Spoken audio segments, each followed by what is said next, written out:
Hello everyone, my name is the Storyteller, and today I will share with you some horror stories to help you fall asleep. Sit back, relax, and enjoy. But before that, don't forget to subscribe and hit the bell to never miss upcoming horror stories. The first disappearance was almost dismissed as nothing more than a runaway. 17-year-old Amy Keller had a reputation for sneaking out, and when she didn't come home after a Friday night bonfire, the town of Larkspur assumed she'd turn up hungover in a friend's basement. But she didn't. By Monday, search parties trudged through the woods with flashlights, calling her name. Claire Bennett, a junior at Larkspur High, joined one of the groups, though she barely knew Amy. Something about the whole situation gnawed at her stomach. Amy wasn't the type to vanish without gloating about it later. Claire's flashlight beam cut across a tree trunk. There, nailed into the bark, was a small figure, a crude doll, whittled from bone, strung with twine, dangling lifelessly. Her breath caught in her throat. When she called the others over, they brushed it off as some sick prank. But as she stared at the eyeless little carving, Claire couldn't shake the feeling that Amy wasn't coming back. By the end of the week, whispers flooded the hallways. Amy hadn't been the first. Over the past 2 months, at least 5 people from nearby towns had vanished without a trace. Campers, hikers, even a truck driver passing through. Kids at school joked about the woodsman or the phantom, but the older folks muttered a name with more weight: the collector. Supposedly, he stalked the forests outside Larkspur, taking people one by one and leaving behind handmade tokens, figurines carved from bone or wood. Claire overheard 2 seniors talking near their lockers. "They found another one said, "hung from a bridge this time." Her stomach turned cold. Mark Ellison, her best friend, leaned closer. "You think it's real, like an actual guy out there?" Claire lowered her voice. "I saw one of those dolls myself." Mark's eyes widened. Then Amy gone for good. Neither of them laughed. That night, Claire lay awake, staring at her bedroom ceiling. Every creak of the old house set her nerves on edge. Around midnight, the dog started barking at the back door. She grabbed a flashlight and crept downstairs. The barking grew frantic, almost panicked. She hesitated, then yanked open the door. There was nothing in the yard, only fog rolling across the grass. But something dangled from the porch light. A figurine. This one was made of twigs bound with strips of cloth. But what froze Claire's blood was the detail. Strands of her own blonde hair woven into its chest. The dog whimpered and backed away. Claire slammed the door and locked it, her hands trembling. For the rest of the night, she sat at the window, staring into the fog, waiting for the shape she prayed wouldn't appear. The next morning, Claire dragged Mark to the woods. She couldn't sit in silence anymore. She had to prove what she'd seen. They hiked deep into the pines, their shoes crunching over damp leaves. "This is insane," Mark muttered. "If your parents knew." "They don't believe me," Claire snapped. "No one does." She stopped suddenly. Ahead, nailed to another tree, hung a fresh figurine. This one was larger, almost a foot tall, carved with unnerving precision. Its arms were spread wide and a smear of something dark, blood, stained its chest. Mark swore under his breath. "Okay, yeah, that's not a prank." Claire bent closer. Etched into the doll's torso were numbers, 710. "What does that mean?" she whispered. Mark looked around nervously. "It means we should get the hell out of here." That night, Claire dreamed of the woods, of figures watching her from behind trees, of the sound of bone being carved, scraping steadily in the dark. She woke drenched in sweat. Through the slats of her blinds, she saw something in the yard. A tall figure stood among the trees, perfectly still. The pale oval of a mask gleamed faintly in the moonlight. Her throat closed. She couldn't move, couldn't breathe. Then, as if sensing her gaze, the figure slowly raised its hand. Something dangled from it, a new figurine, swaying gently in the night air. By the time she blinked, the figure was gone.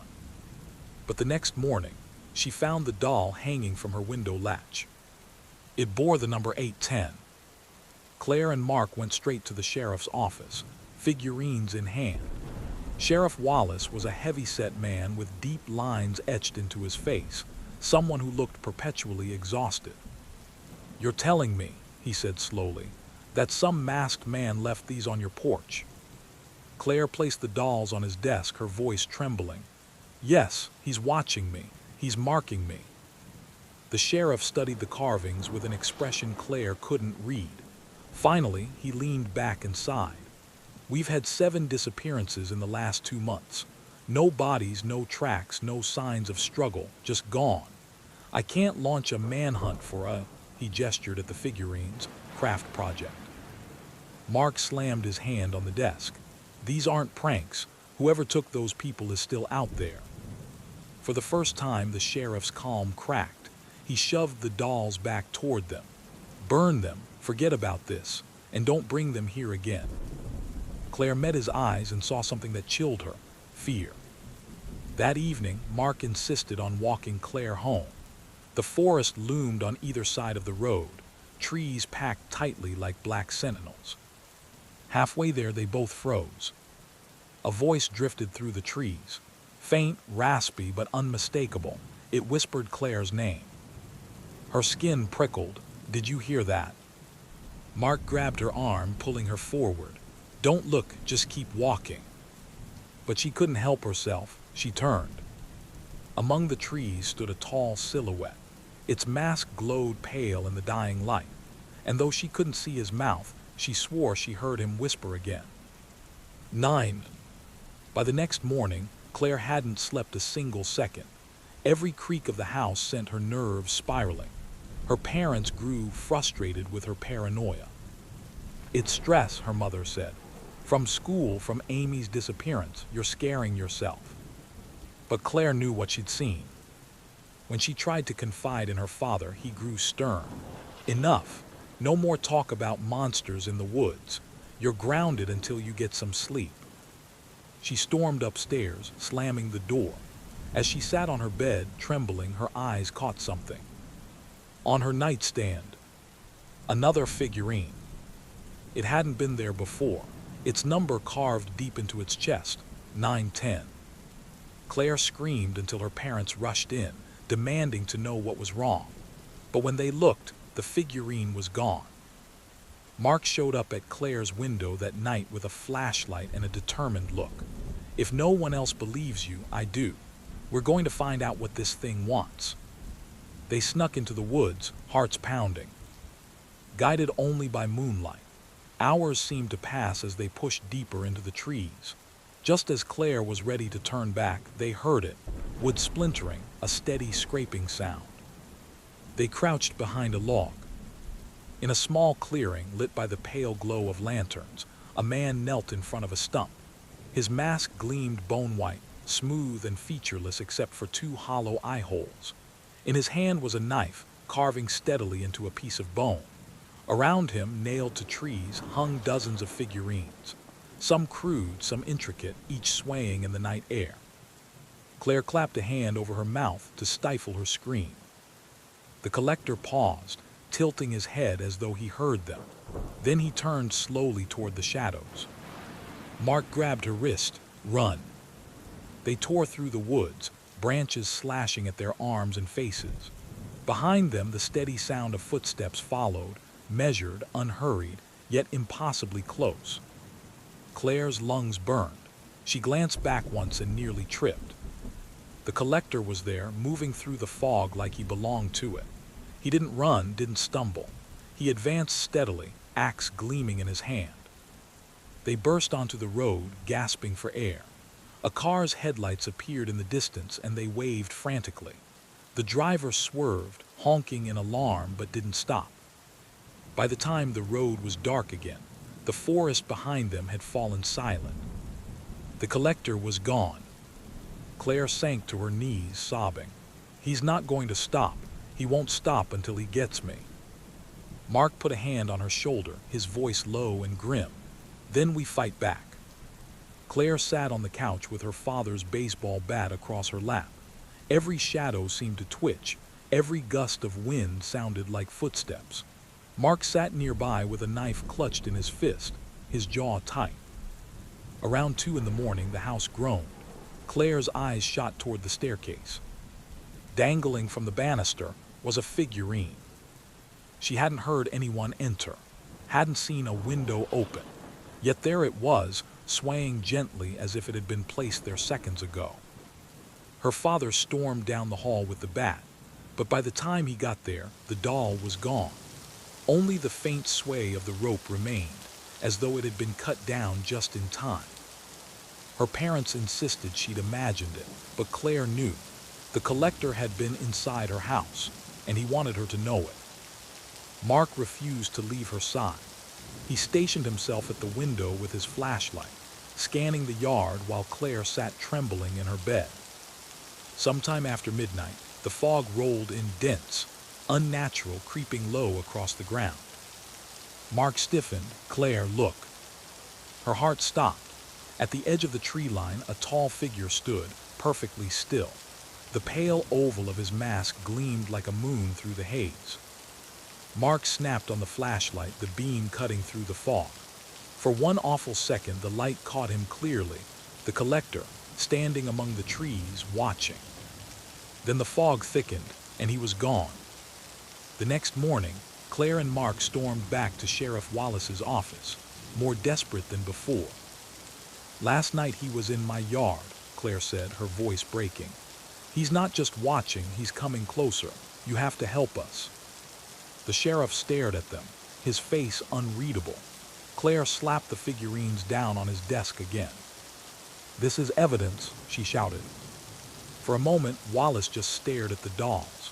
His hand trembled slightly as he reached out, then snatched it back as though touching them might burn him. His voice came out low and sharp.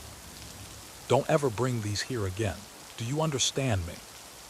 Claire's jaw dropped. Why?" He slammed his fist on the desk.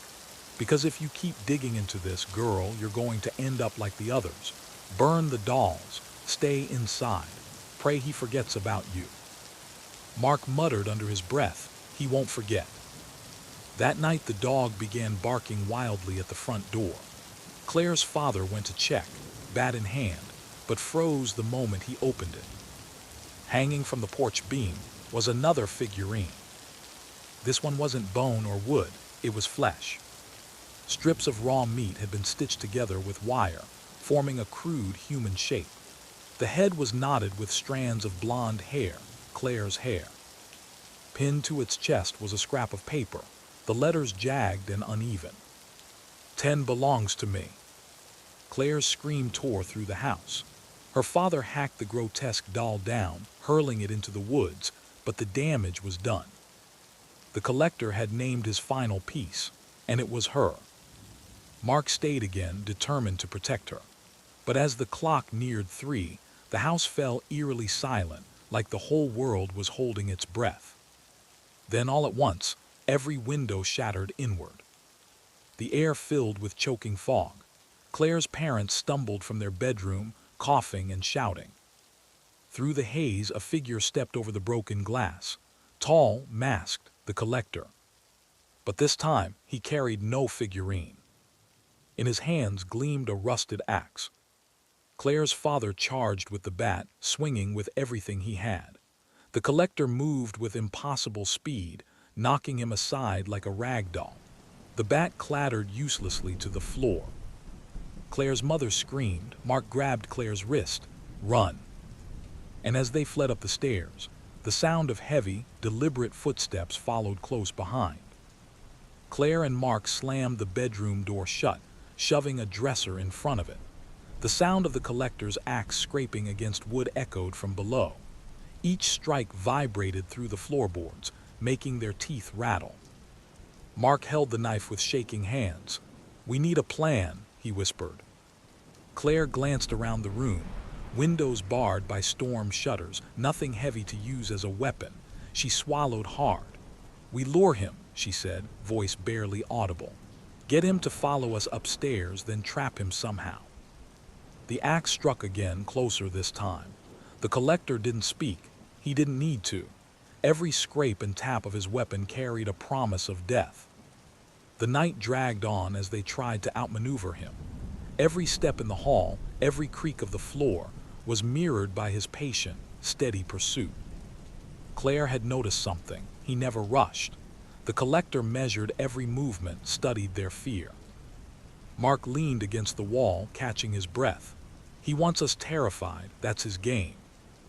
Claire nodded. Then we can't give him that. They forced themselves to move calmly, deliberately, luring him into the center of the upstairs hallway. At the far end of the hall, Claire remembered the old attic hatch. She pointed upward. There. They scrambled into the attic, pulling the ladder up behind them. The collector arrived moments later, standing at the foot of the ladder, the axe glinting in the dim light. He tapped the handle against the floorboards.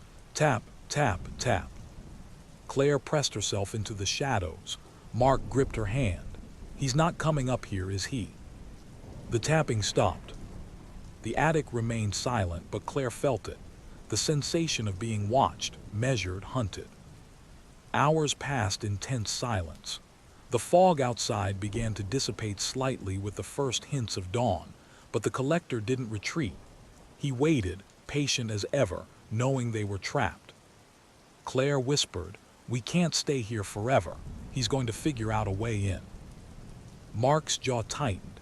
We need a distraction, something loud enough to draw him away from the ladder. Claire's eyes fell on an old oil lamp. She grabbed it and lit it, carefully tipping it toward the trapdoor.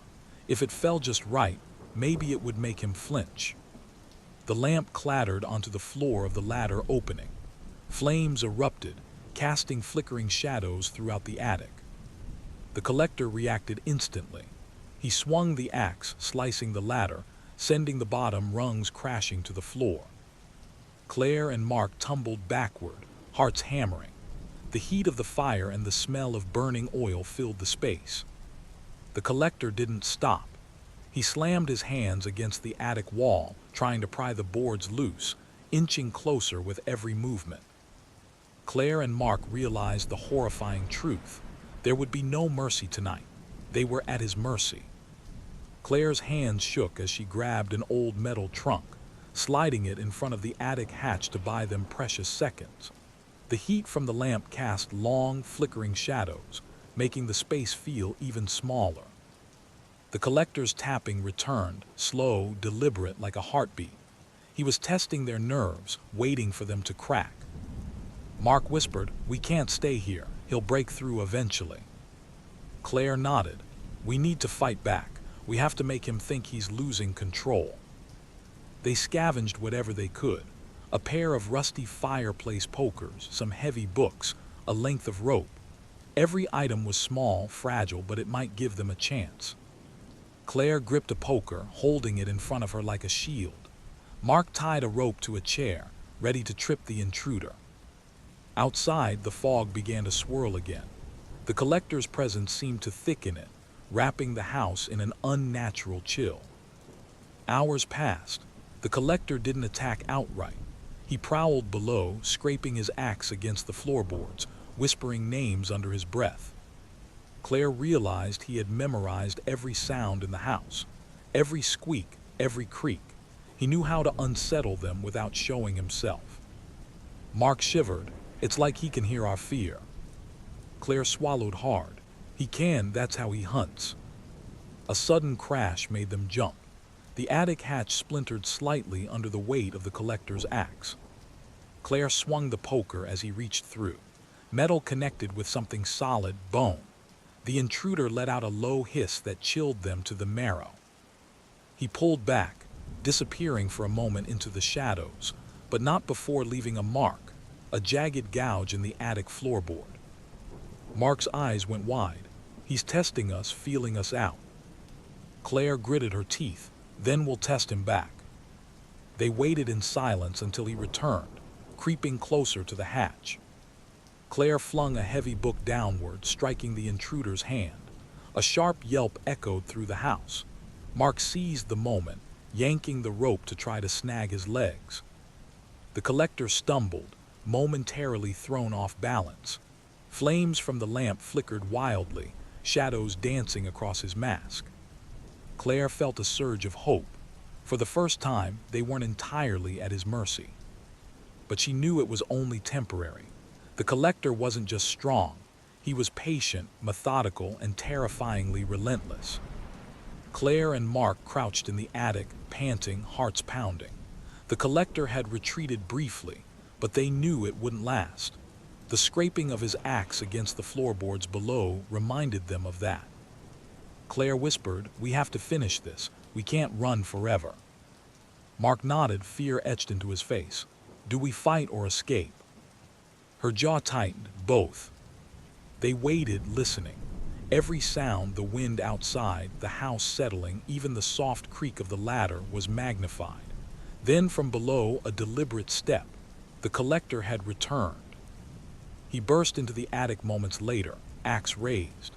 Mask glinting in the dim light, he moved like a predator, slow but impossibly precise. Claire lunged with the fireplace poker. Sparks flew as it clanged against the axe. Mark pulled a heavy board from the wall and swung with all his strength, connecting with the masked face. For the first time, the collector faltered. A sound, a hiss of surprise, escaped from behind the mask. Claire's heart raced.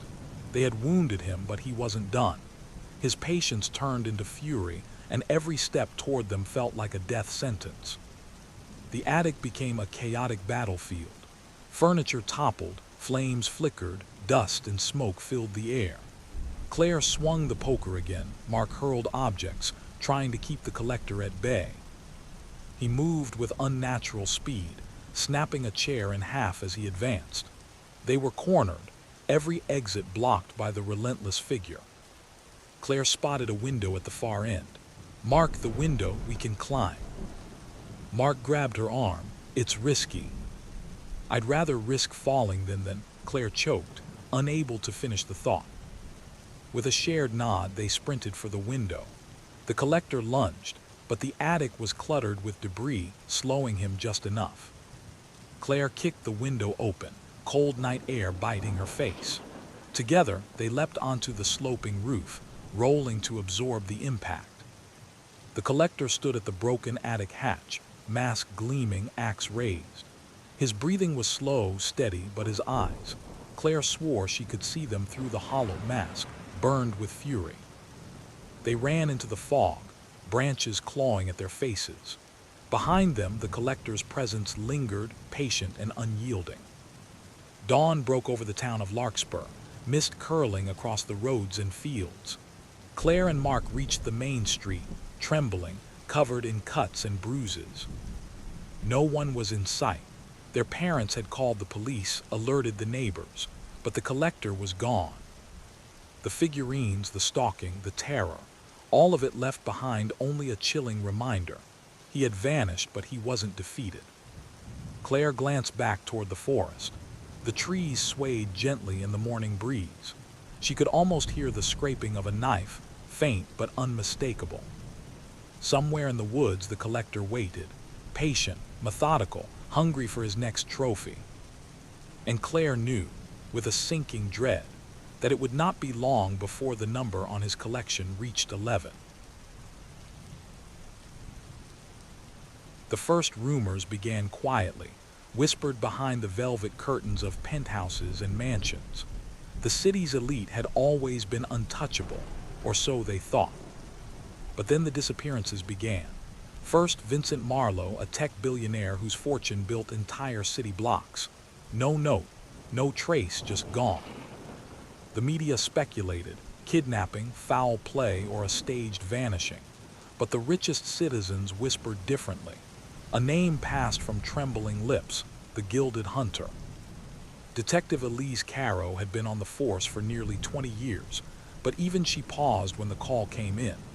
Another mansion, another vanishing.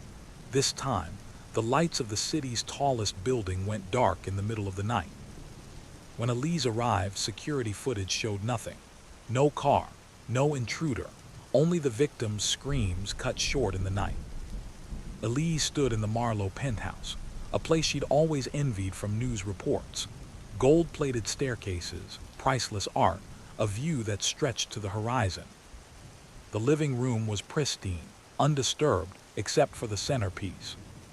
A small sculpture sat on the grand piano, carved from ivory, its face twisted in agony. Elise knelt and examined it, noting the fine details. The figure wore a miniature version of Marlowe's tuxedo. Her stomach churned. Whoever or whatever left this was mocking them. A second sculpture sat across the room. This one had a hand carved in intricate detail, clenched as if holding something, blood-red streaks staining its palm. Elise whispered, "What kind of monster?"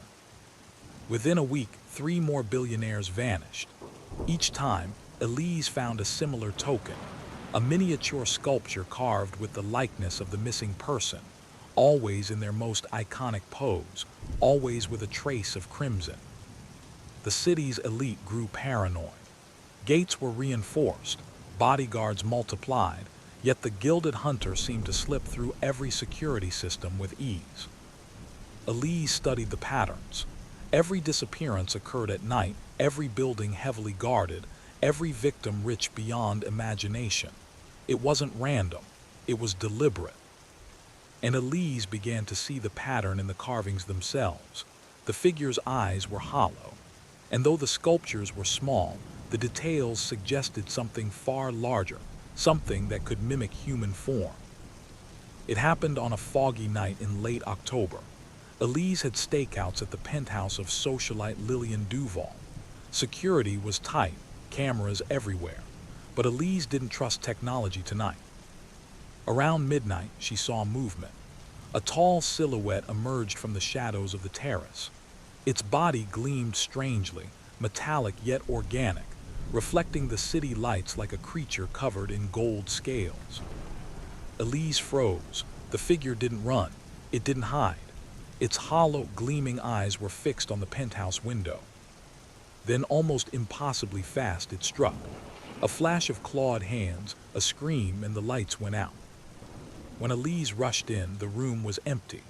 Only a tiny sculpture remained on the rug, Lillian's likeness, eyes hollow, a streak of crimson staining the base.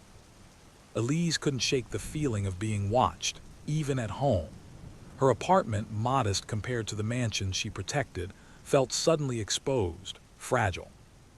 Every shadow seemed to stretch toward her. Every creak sounded deliberate. She returned to the precinct the next day, determined to piece together the creature's pattern. Maps, timetables, CCTV feeds, everything pointed to one truth.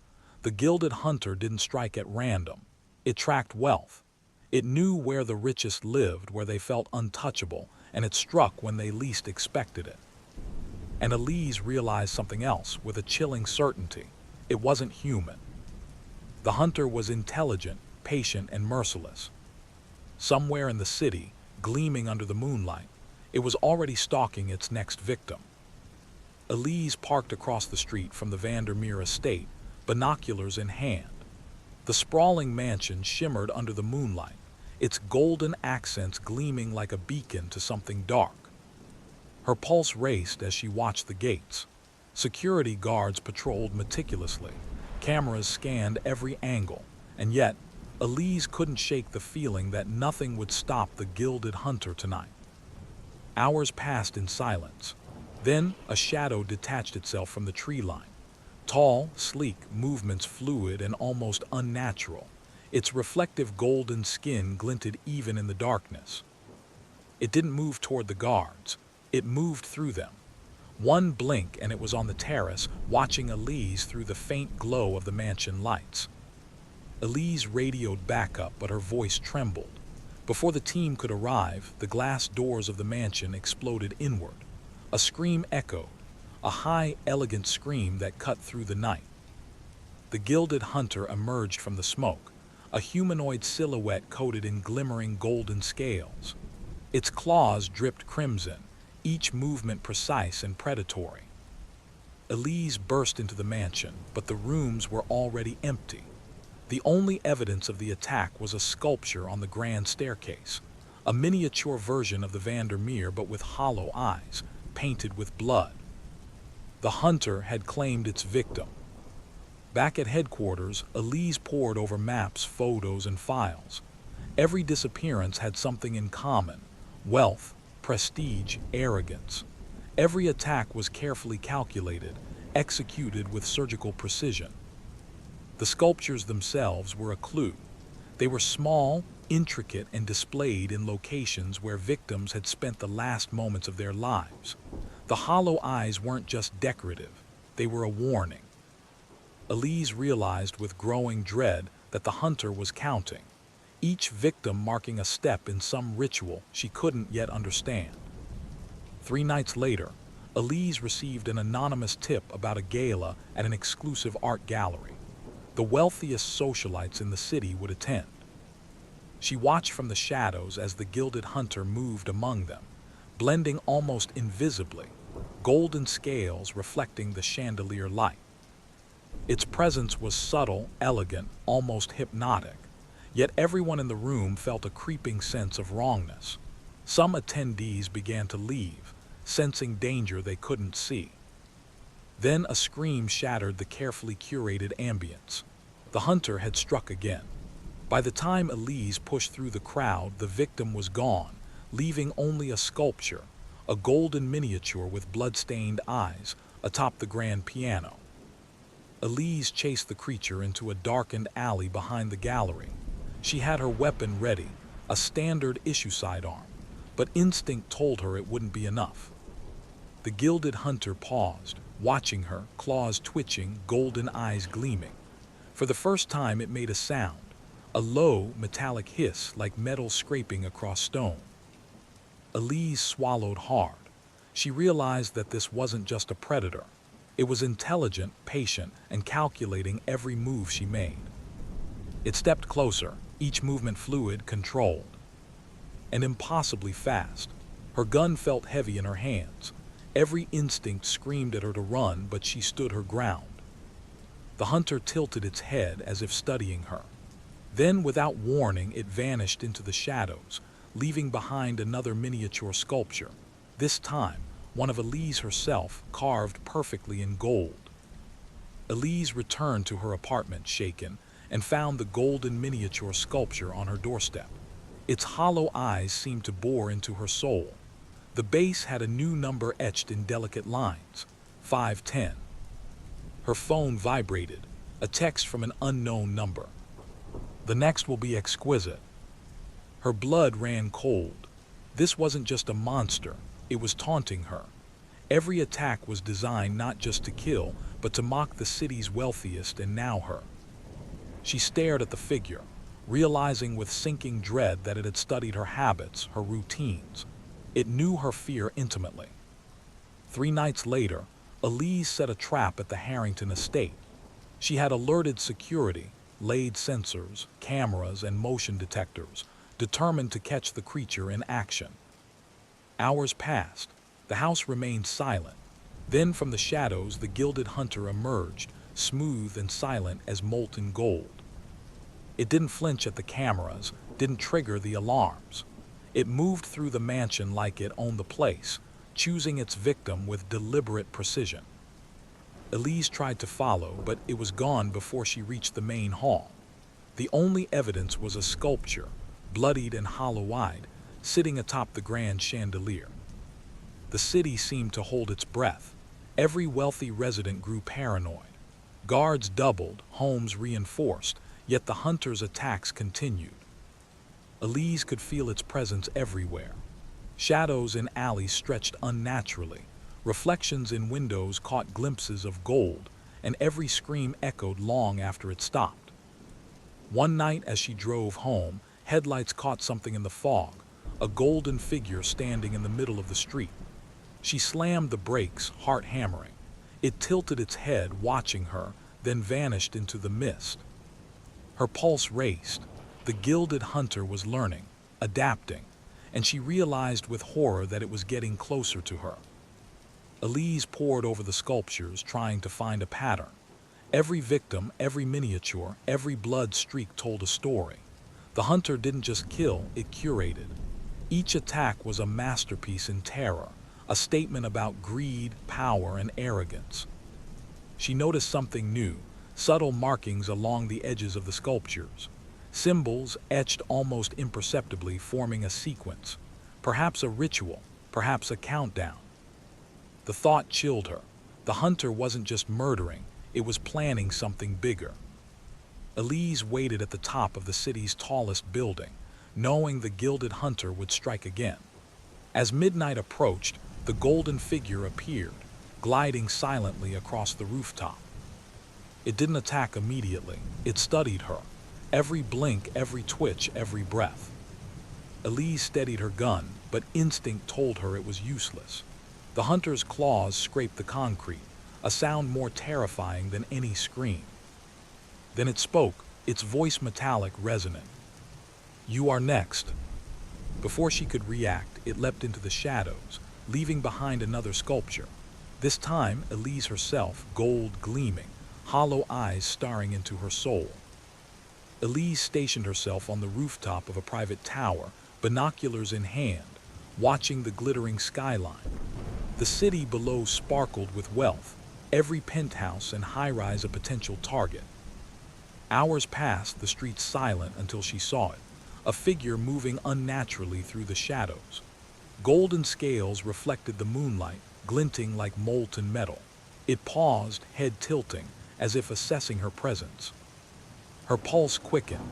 This wasn't just stalking, it was personal. The gilded hunter wasn't merely killing, it was hunting her specifically now.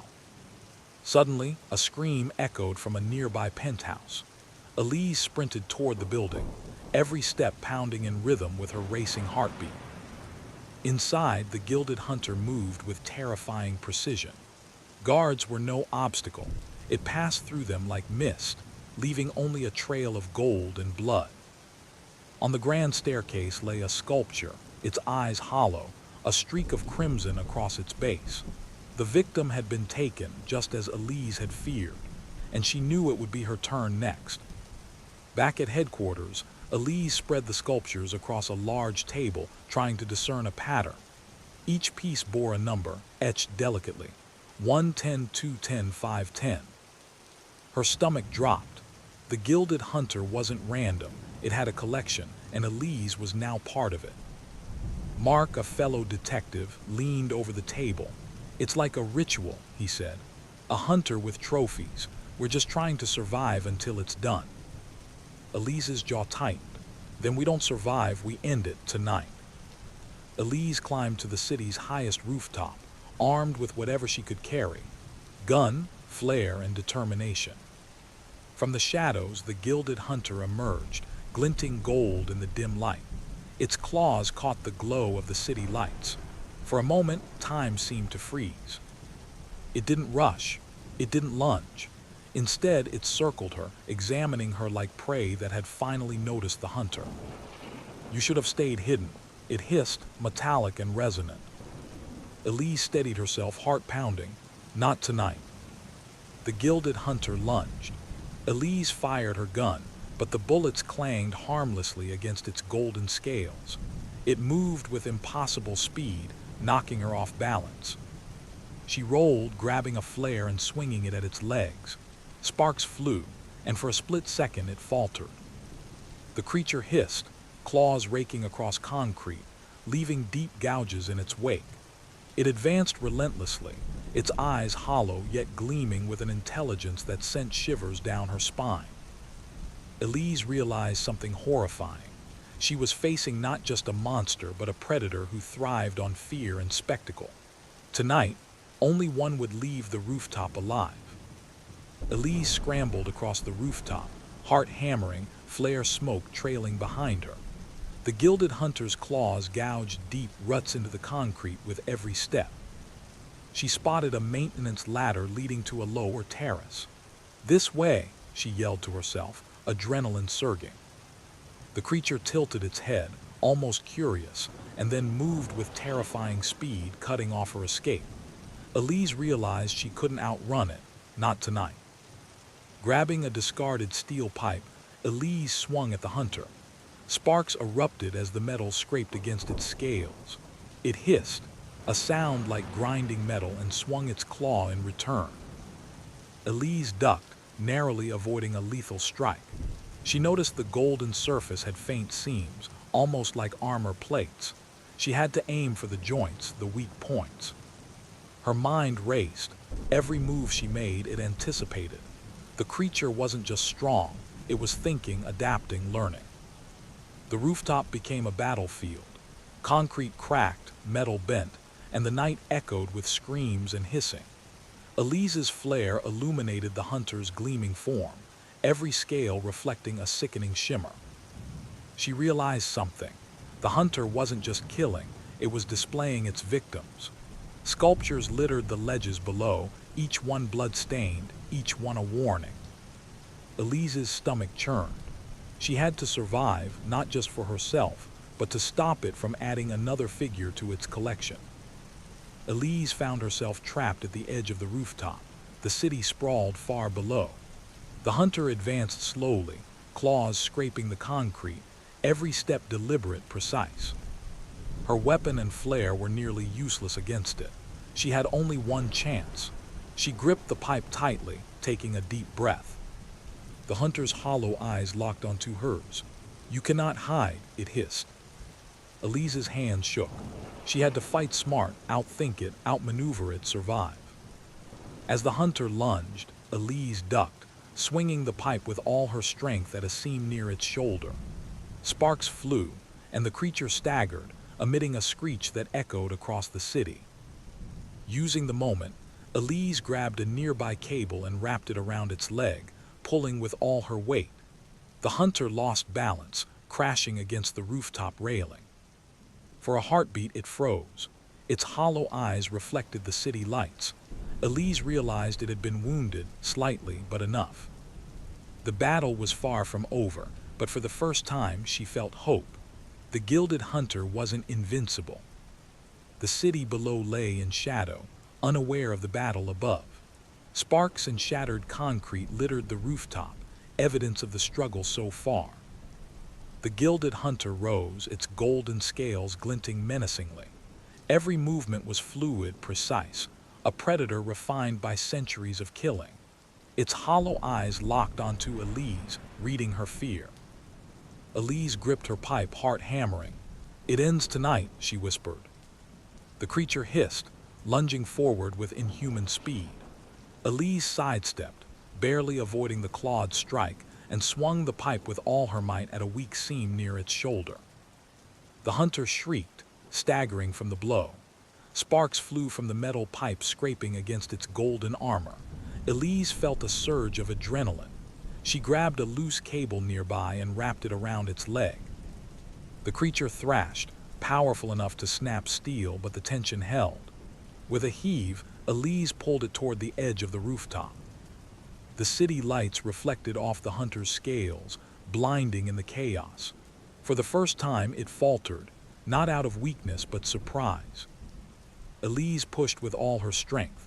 The hunter's claws scratched at the concrete, sparks and golden flakes flying. One final heave, and the creature teetered on the edge. Its hollow eyes locked onto hers, unblinking, calculating. Then, with a metallic screech that echoed across the skyline, it plunged from the rooftop. Elise watched, trembling, as the night swallowed the creature.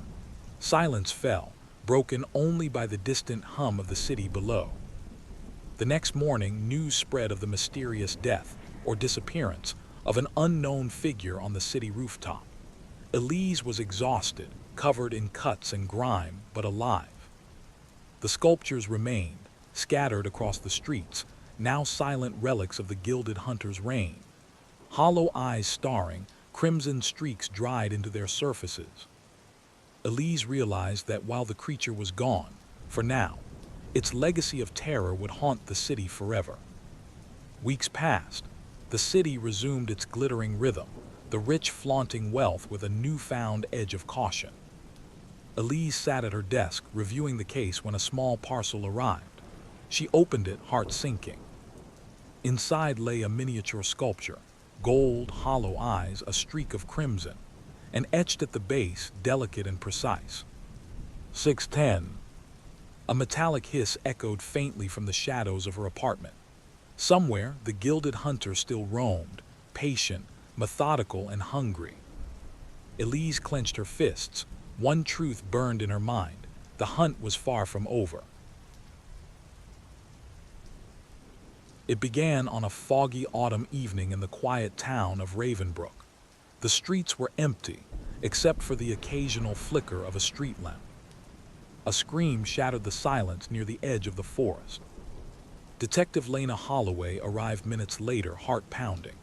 The scene was grotesque. Claw marks gouged deep into the ground, blood smearing the trees, and the body of a young jogger, torn and battered beyond recognition. There were no footprints, only a series of deep scratches leading into the forest. Lena felt it immediately. This wasn't a human killer. Something else hunted tonight.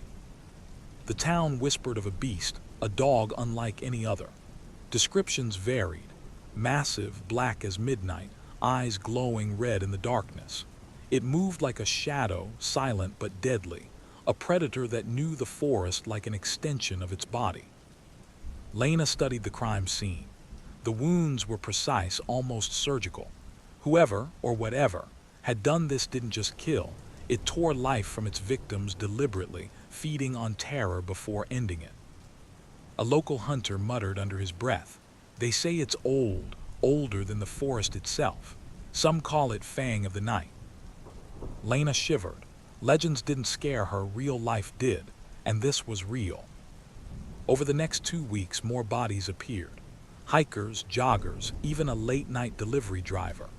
Each scene shared the same horror: deep gouges, torn clothing, and no sign of a struggle beyond the predator's overwhelming power. Lena mapped the attacks. They all occurred near wooded areas, usually under the cover of fog, always at night. The town's sheriff dismissed her fears. "It's probably a wolf or a pack of wild dogs," he said, but Lena knew better. Wolves didn't strike with such calculated malice. The predator was intelligent, cunning, and lethal, and it wasn't done yet. One rainy night, Lena patrolled near the outskirts of town, flashlight cutting through the mist. She felt the forest watching her, every shadow alive with menace. Then she saw it. A massive dog, larger than any she'd ever seen, black fur glistening wet, eyes glowing crimson. It didn't growl, it didn't bark. It simply stared, every muscle coiled, ready to strike. Lena's hand went to her sidearm, but instinct told her it would be useless. The beast moved faster than she could react, vanishing into the fog before she could get a shot. All that remained was the deep gouge of its claw in the wet dirt. The next morning, a note appeared at Lena's office desk, written in deep red ink. "The night belongs to me. The next scream will be yours." No signature, no explanation. Lena's stomach churned. The predator wasn't just killing at random, it knew her. It was watching, learning, hunting not just the town, but her specifically. The whispers of Fang of the Night were no longer stories. They were a promise. Lena set up a patrol near the forest edge, flashlight and sidearm ready, though she knew conventional weapons were likely useless against the creature. Hours passed. The mist thickened, curling around the trees like ghostly fingers. Every snapped twig, every rustle of leaves made her heart hammer.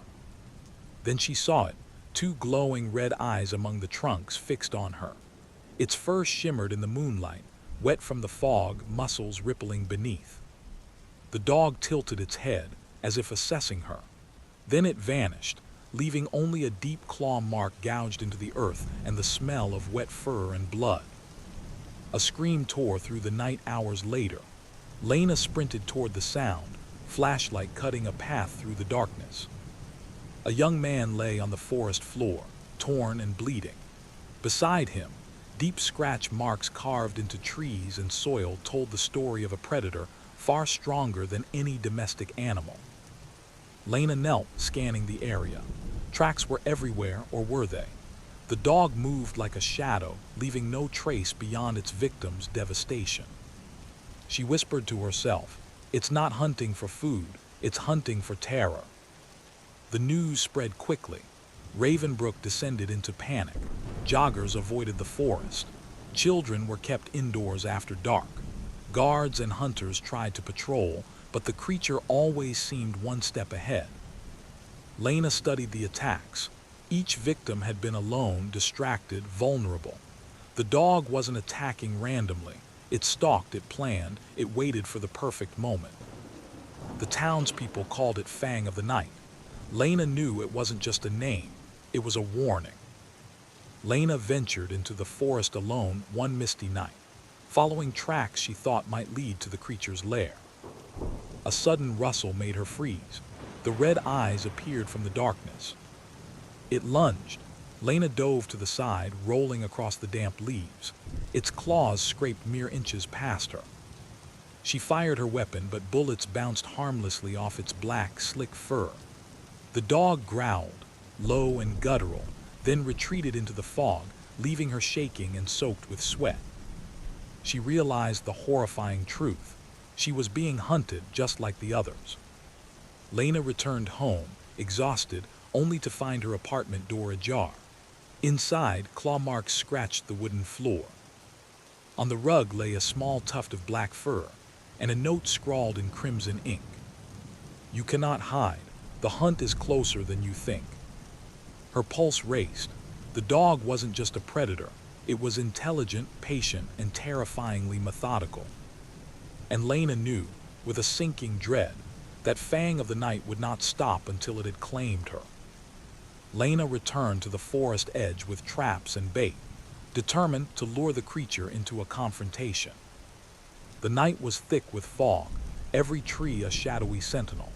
Her flashlight cut thin beams through the mist as she positioned snares and cameras. She heard it before she saw it, a low growl, almost a whisper, drifting on the wind. Red eyes glimmered from behind a cluster of oaks. The creature didn't move immediately. It circled, watching, learning, studying every step she took. Lena gritted her teeth. It wasn't just hunting prey, it was hunting her mind. The trap snapped. Lena lunged, but the creature dodged effortlessly. Its claws shredded the net, sparks of metal and wood flying. It growled, low and guttural, echoing through the forest. Lena swung her flashlight like a weapon, then ran toward a tree for cover. The dog leapt. Its red eyes reflected moonlight, teeth bared, claws scraping bark. Lena rolled aside, narrowly avoiding the lethal strike. For the first time, she realized she could survive by outthinking it, not outmuscling it. By morning, the forest was cordoned off. Citizens whispered rumors of a demonic hound, an unkillable predator that hunted without mercy. Lena studied the attack sites, noting patterns in the strikes. The creature targeted isolated victims, always choosing moments of vulnerability. She sketched the creature obsessively. Massive, black, sleek fur, eyes like burning coals, claws sharp enough to rend steel. Every victim's remains bore signs of deliberate mutilation. The town's fear became palpable, and Lena felt the weight of responsibility. She had to stop it, or more would die. One foggy night, Lena spotted movement near the cemetery. Shadows danced across gravestones. The creature prowled, silent except for the subtle scrape of claws on earth. She froze. It had noticed her. For several heart-stopping seconds, red eyes locked onto hers. Then it vanished into the mist as suddenly as it appeared, leaving behind deep claw marks and a sense of dread. Lena realized the creature was teasing her, studying her reactions, planning its next strike. Weeks of hunting led Lena to a derelict cabin in the forest, rumored to be the creature's lair. Inside, the air was thick with the scent of blood and decay. Shadows flickered as her flashlight illuminated claw marks, shredded furniture, and remnants of its previous victims. A growl came from the corner. The black fur glimmered in the dim light. Its red eyes glowed brighter. It didn't attack immediately. Instead, it circled, moving like a shadow, muscles coiled, predatory patience evident in every step. Lena steadied herself, knowing that tonight she was not just hunting, it was hunting her. Lena patrolled the forest under a new moon, darkness pressing in like a living thing. Every snapped twig, Every rustle of leaves felt amplified.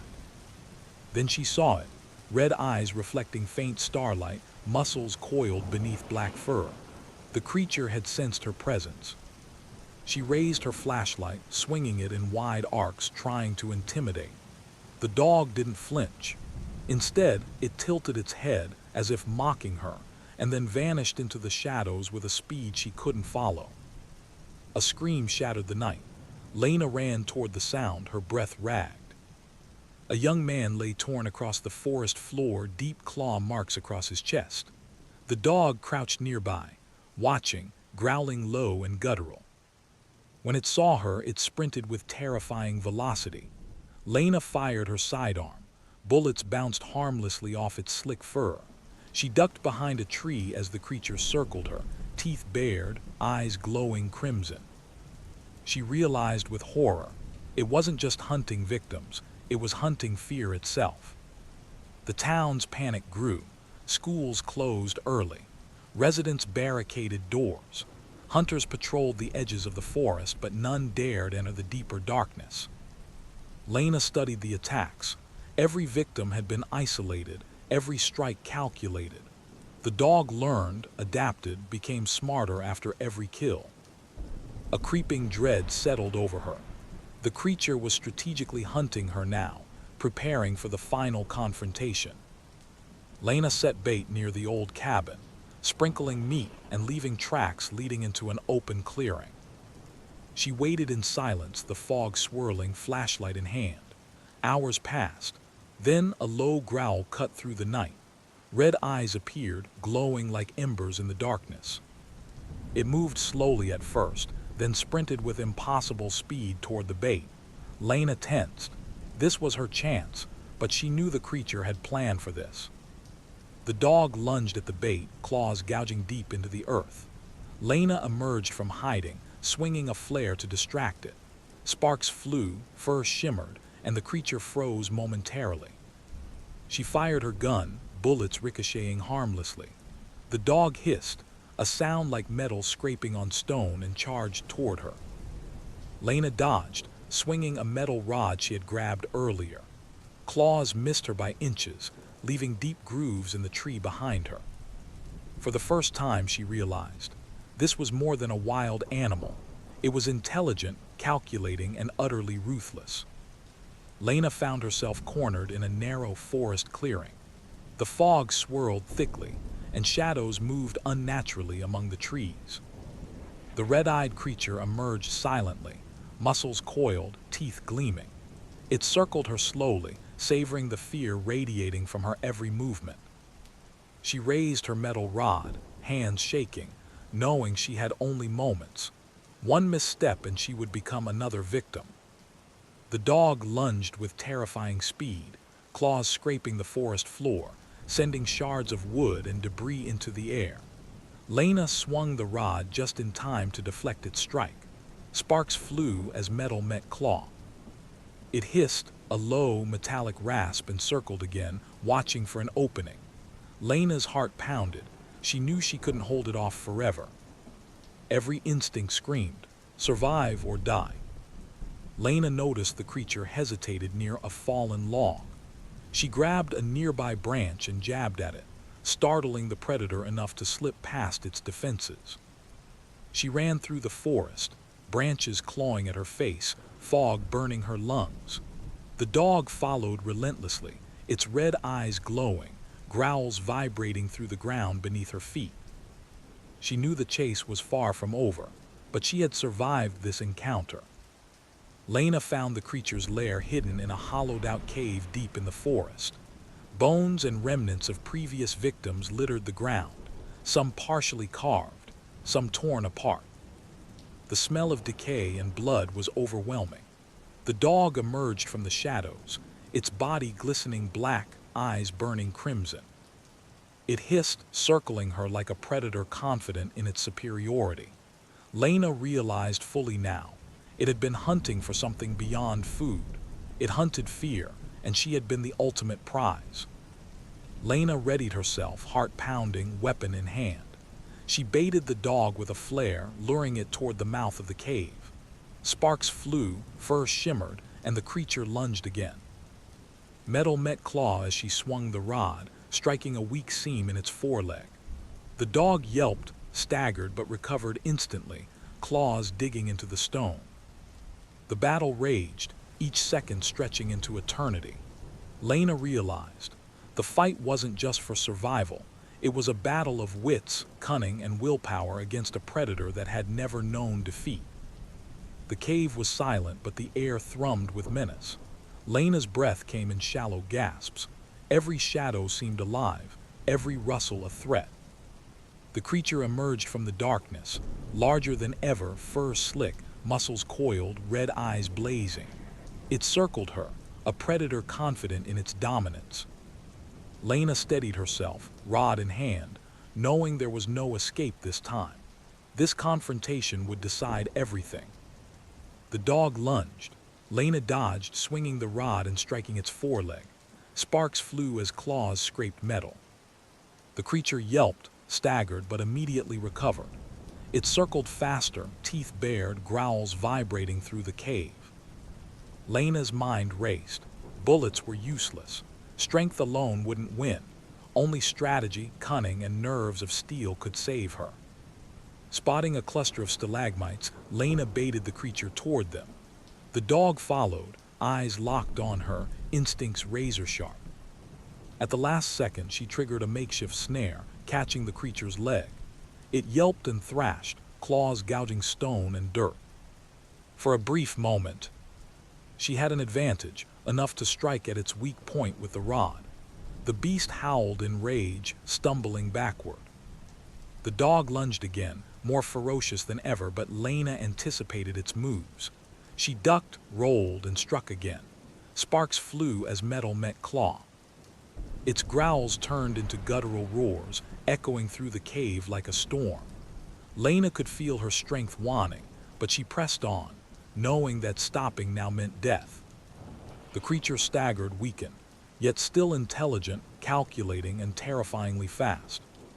With a final surge of courage, Lena rammed the rod into the creature's shoulder joint.